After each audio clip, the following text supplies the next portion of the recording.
ఈ చల్లని క్లైమేట్ లో జ్యూస్ తో అయితే ఉంది. అమ్మా పెట్రోల్ అయిపోయిందిరా బాబు. సో హలో అందరికి, ఈ రోజు మా ఫ్రెండ్ బండి బోర్ చేయడానికి రాజమండ్రి వచ్చాం. ఇది మంచి అనుకుంటున్నారా? కాదు, స్మోక్. జస్ట్ ఇప్పుడే మన కాటన్ దోర్ స్టాచ్యూని అయితే క్రాస్ చేసాం. ఇది మన గోదావరిలో తెలుస్తుందిలే. ఇంకా రాజమండ్రి వెళ్ళగానే బోర్ చేయించడానికి సిలిండర్ అయితే ఇచ్చేసాం. మా ఫ్రెండ్ గడ్ అయితే క్రాంక్ ఏదో చేస్తున్నాడు. క్రాంక్ కావాల్సిన కనెక్టింగ్ రాడ్ అండ్ కొన్ని స్పేర్ పార్ట్స్ కొనడానికి వచ్చాం. మా ఫ్రెండ్ అయితే తీసుకుంటున్నాడు. ఇంకెవరైనా ఛానల్ కొత్తగా వస్తే సబ్స్క్రైబ్ అండ్ ఫాలో. క్రాంక్ ని కొత్త కనెక్టింగ్ రాడ్ తో మోడిఫై చేయడానికి ఇచ్చాం. ఇవి అవ్వడానికి టైం పడుతుంది కదా. ఈ లోపు రాజమండ్రి తిరుగుదామని వెళ్తుండగా బండి ఆగిపోయింది. 500 మీటర్స్ లో పెట్రోల్ బంక్ ఉందని చూసాక మా స్టంట్లు మేము చేసి పెట్రోల్ బంక్ అయితే రీచ్ అయ్యాం. ఇంక పెట్రోల్ కొట్టించాక ఈ షాప్ కి అయితే వచ్చాం. ఈ షాప్ లో 350 నుంచి 700 లోపల ఫ్యాన్లు అయితే అవైలబుల్ గా ఉన్నాయి. ఒకసారి ట్రై చేయండి. ఈ షాప్ అయితే ఆకృతి పక్కన ఉంటుంది. మేము ఇచ్చిన క్రాంక్ అండ్ సిలిండర్ తీసుకున్నాక ఈ షాప్ కి అయితే వచ్చాం. రాజమండ్రి వచ్చాక ఏం ఖర్చు చేయకుండా వెళ్తే అలా. అందుకే 3 డ్రై ఫ్రూట్ జ్యూస్లు అయితే ఆర్డర్ చేసాం. మా ఫ్రెండ్స్ జాబ్ చేస్తూ కూడా నా చేత బిల్లు కట్టించారు.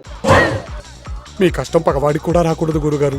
మేకింగ్ చూస్తారా? మిక్సీలో డ్రై ఫ్రూట్ జ్యూస్ పౌడర్ గట్టిన పాలను వేసి మిక్సీ పట్టుకోవడమే. తర్వాత వాటిని గ్లాసులో వేసుకుని జీడిపప్పులు, బాదం అండ్ చెర్రీలు వేయడమే. ఫైనల్ గా మన డ్రై ఫ్రూట్ జ్యూస్ అయితే రెడీ అయిపోయింది. దీని కాస్ట్ వచ్చేసి 110 రూపీస్. ఇక్కడ వరకు చూసారంటే మీకు నచ్చే ఉంటుంది. సబ్స్క్రైబ్ చేయండి. మళ్ళీ కలుద్దాం. బాయ్.